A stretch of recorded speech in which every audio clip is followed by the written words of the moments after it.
Team Sérénité présente 5 minutes de pause.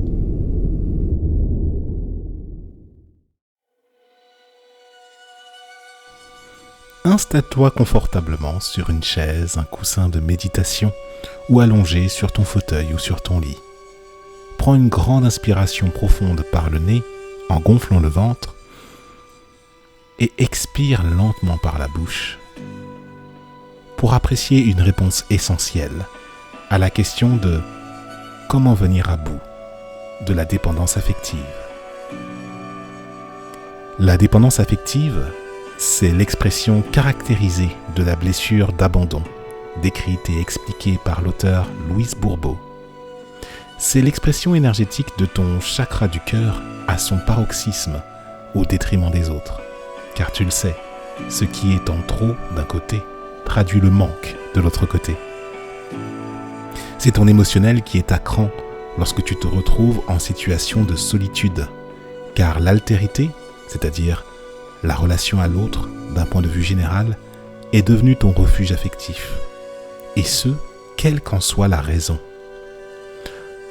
Pour toi qui te trouves en situation de dépendance affective, quelques questions te sont proposées ici. Qu'as-tu fait de ta relation avec toi-même, celle avec qui tu es amené à expérimenter le chemin de la vie jusqu'à ton dernier souffle? Et pour toi qui ne prétends pas être dans cette situation, t'imagines-tu te ressourcer et te régénérer seul dans un endroit naturel, bien plus vaste et plus majestueux que toi-même? Prends à nouveau une grande inspiration profonde par le nez en gonflant le ventre et expire lentement par la bouche. Tu sais, venir à bout de cette situation, c'est clairement se réconcilier avec soi, s'écouter, se donner du temps, s'apprécier, mais aussi se challenger, être exigeant, se fixer des objectifs concrets et clairs tout en étant atteignable. C'est le mélange savoureux à observer pour te permettre d'entrer dans cette relation transformatrice pour soi et pour le cœur.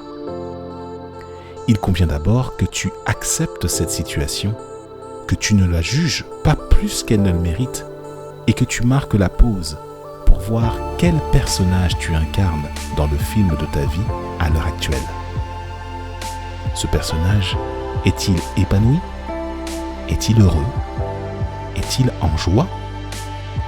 Si ce n'est pas le cas, par quels moyens y parvenir de manière directe, naturelle et non invasive? Respire seulement. Et considère tous les êtres qui t'entourent en fonction du contexte où tu les rencontres, les conditionnements ou les histoires qui se jouent telles que le scénariste de ton histoire de vie le décide. Et d'ailleurs, qui est ce scénariste? Pourquoi te fait-il dépendre de l'attention des autres? Reste en ton centre. Connecte-toi à tes sens. Fais juste cela pour le début. Tu n'as besoin de personne pour assurer tes fonctions vitales. Ensuite, lorsque tu évalues tes besoins, qu'ils soient primaires ou secondaires, de qui as-tu réellement besoin et quelle est la nature du rapport que tu entretiens avec lui? Alors, je te vois arriver. Respire. Tu vas dire que tu as besoin de lui ou que tu as besoin d'elle pour aimer.